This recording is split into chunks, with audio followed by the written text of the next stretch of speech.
Oh yeah, that's good to be a comfy seat. Well, hi again, guys. So recently, one of our channel friends reached out to me. He has a beautiful 49 Chevy pickup with the old 3-speed on the tree, you know, and he lost high gear recently. He reached out asking if I had replacements, if I knew where to get replacements, so on and so forth. I actually didn't think I had a replacement transmission. Now you can go to Chevs of the 40s, you can go to Jim Carter, you can go to the filling station and get all your basic rebuild gaskets, bearings, shims, bushings, you know, thrust washers, all of that stuff. But when it comes down to the actual internal components, gears, shafts, so forth, you're pretty much stuck to the eBay machine or what you can find salvaged. Although the filling station does offer synchronizer rings, the brass rings, if yours are worn out. Like I said, I didn't think I had anything, but I was mowing my beautiful crop of pigweed out back and had to mow around this thing. I got this from Wisconsin many years ago. Not many, several years ago. If you've been with me a while here, you'll remember that. One of the things I pulled home from there, from another friend's house, and lo and behold, it was a 3-speed column shift. So let's take a look at what this is. Now, the guy with the 49 has defused the situation. He actually found a replacement transmission, I believe, close to home and got a whole bunch of other parts. But they're thinking maybe they can rebuild his anyway. That all needs to be gone through, but he's taken care of. Nevertheless, I pulled this out of the weeds and I wanted to see what I had. I wanted to get the engine and transmission to a better place where they're not being drenched in rain, and basically cut up this frame so it can be hauled off for scrap, because it's no good. Let's take a look at it. Now, I remember Mr. Kevin saying something at the time that this had either sat in water, was in a flood, he dug it out of a creek. I don't know where he got it. It was up a slope on his yard, so it's not like it was sitting in water at his place. And I really don't know his story with this thing, so I hope I don't offend him here when I continue. No, I don't think I could ever offend Kevin. Basically, someone came in and just with a bandsaw or a long time with a hacksaw just started cutting. I don't know what would be your motivation for cutting a torque tube in front of the rear axle when that was all one piece, unless it was just a quick way to get it disconnected.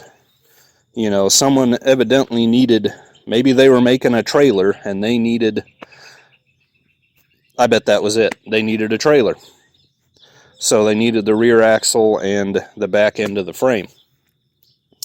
Otherwise, someone took the cab off and just sliced through all the rods and the pedal rods, and it is what it is, right? Drift Master. Looking at the casting number, 3835794.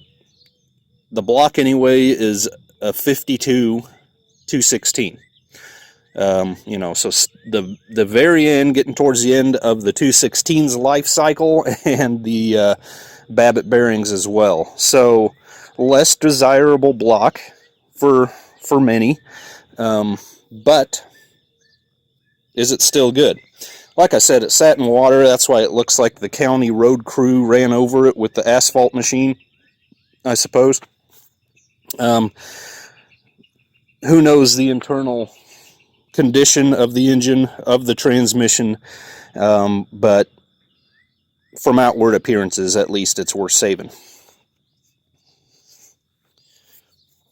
And there's really not much else worth saving. I may cut the bolts for the bumper brackets, save them. I may cut the bolts for the radiator support and save it. It's really crunchy down on the bottom, but who knows? Someday we may run into a circumstance where we have an old pickup with front end damage and we need to repair one of these, and we have something to repair. Leaf springs are completely rotten. They're gone.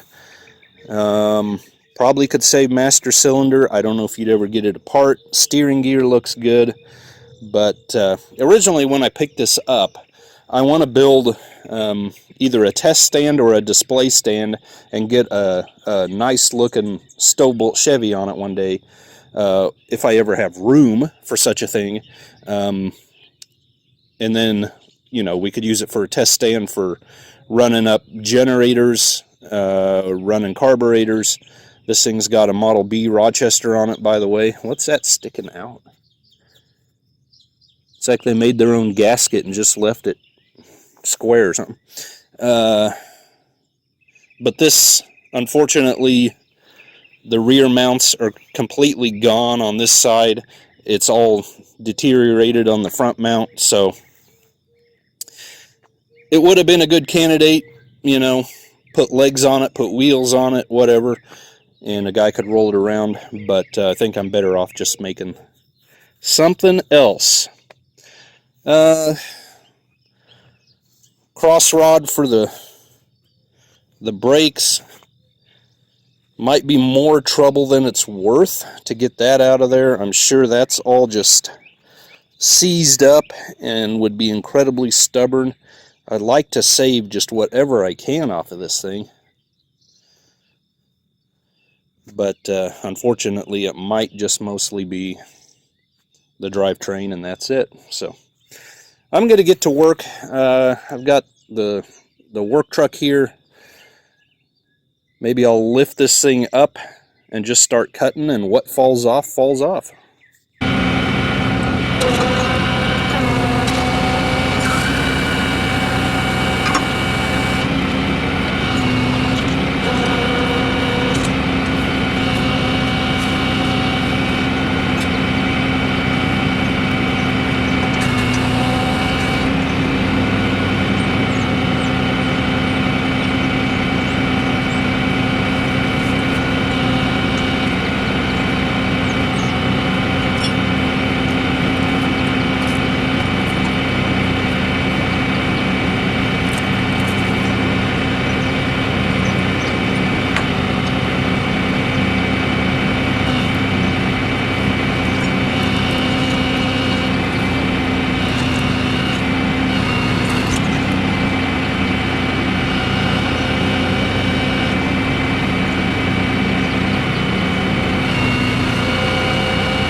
Yeah, so we lift up on the motor, or the combination here, and you can see rear cross member for the transmission. Obviously a little shot. At the bell housing, those are all completely disintegrated and gone, not holding anymore. Basically, what's holding this thing is the front two bolts underneath the timing cover there, and then this half of that somehow. I don't know how. So I don't even know if I'm going to worry about much here. I may just whack it off, clean that up, whack that off. That'll fall down. Take care of the front and go from there. Wonder if I can pull this. Imagine that's just absolutely seized. I think all that's worth saving here is just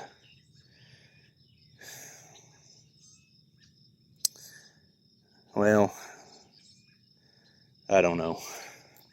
My trouble is I don't want to throw anything away. Oh, the actual drive shaft has been pulled, so I don't suppose the tube is worth much. We'll save the ball assembly. So I'm basically out of acetylene. We'll see if we can get this project done.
Johnny Yuma was a rebel.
That thing. I don't know, maybe the giant bolt holding everything to the frame should be removed. Might be a little beneficial.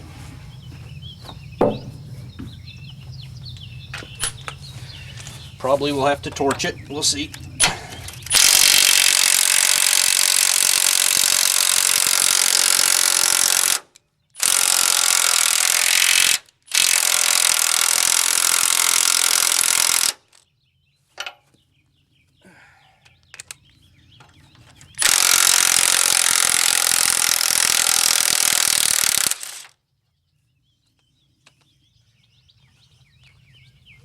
Probably a little toasty. Not bad. Okay.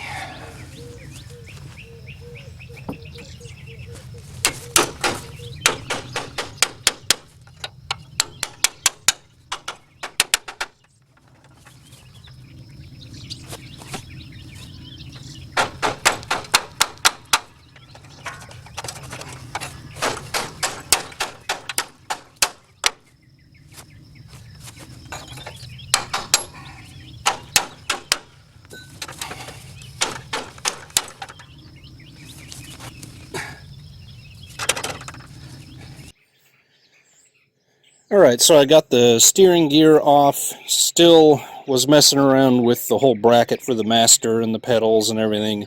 Can't get that out because my brake pedal is stuck all the way down, my lever, so I can't get it past the bell housing mount there. And I don't feel like beating on it and tearing stuff up, so we'll just wait till I get the transmission out. I think what I'm going to do is just come in here with my torch and maybe cut around this so the frame will fall down there, and then, like I say, just slice this off. The whole engine may flop down. I don't know. I don't have it to make it level. I don't have it in a very good spot there, but we'll just keep the little toesies out of the way and see what happens.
Alright, the bed of this old 63 is kind of where I've been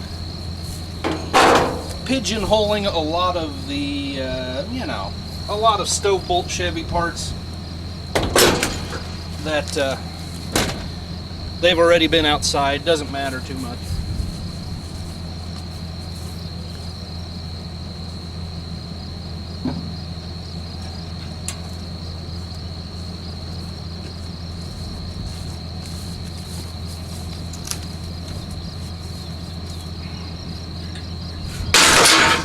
Get her in there.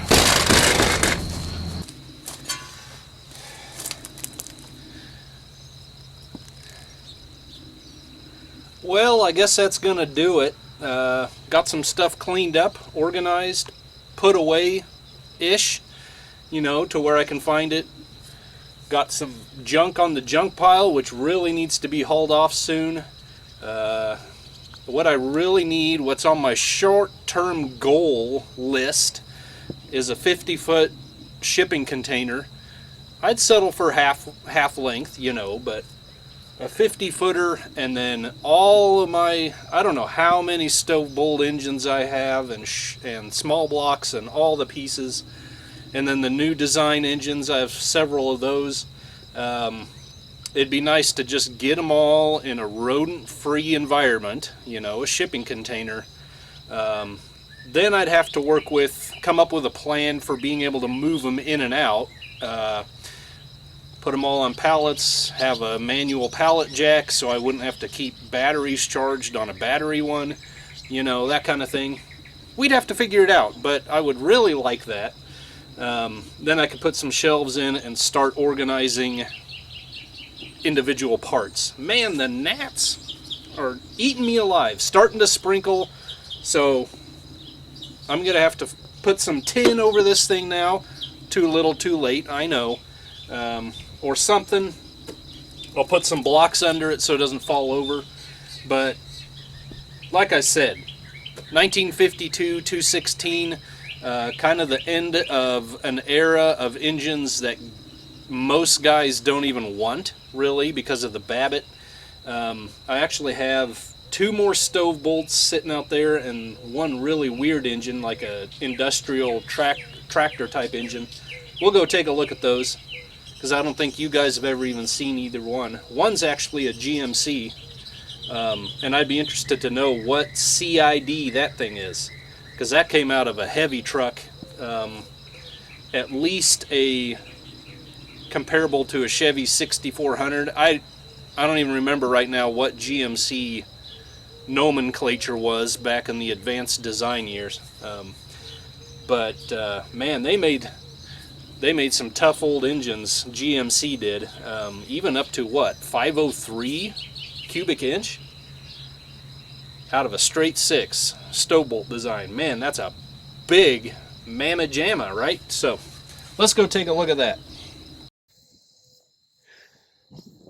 So yeah, you may have seen these in the background in the past. I don't think I've ever really talked about them. This is another 216, I believe. This is the engine I pulled out of the 49 Chevy car. Remember the auction video where I picked up the second 48 Chevy for $300? And in the line of cars there was a 49, and that guy that was... well, he had passed away, and those were all his cars at that auction. I had said I had brought that 49 home, pulled the engine out, and I sold the car, and it went to that guy that had the auction. And this is the engine from it. So, pretty sure that's what that is. And then this GMC, the casting number 6107328. Just a quick search on my phone. Should be a 53 248. So, not one of the great big boys, but these were highly acclaimed by, if you had a Stovebolt Chevy, if you had a Chevy you wanted a hot rod back in the 50s, before the small block Chevy came out, it was a very common practice to go find a GMC Stovebolt, because they were beefed up. GMC took the Chevrolet base, you know, the idea, and they just beefed them up. And so they were kind of highly acclaimed by Chevrolet enthusiasts back in the day. And then this thing, I think I've looked this up in the past, but I forget right now. Looks like it has an International Harvester logo right down in there. Old tractor engine. When we're having a gale force winds from the south, that thing sits here and spins. I've always thought the tank was really cool. Be neat to do something with that someday. Just the tank, if not the whole engine. I don't know what I'd ever do with it, but take a look at this natural gas. I don't know what you call it. Not a carburetor, but interesting old brass stuff. Well, hey, honey, what you doing? Okay. Anyway, guys, this was supposed to be my signing off, and I got distracted by other engines. So, thank you so much for coming around. God bless you guys. We'll see you on the next one. Bye-bye.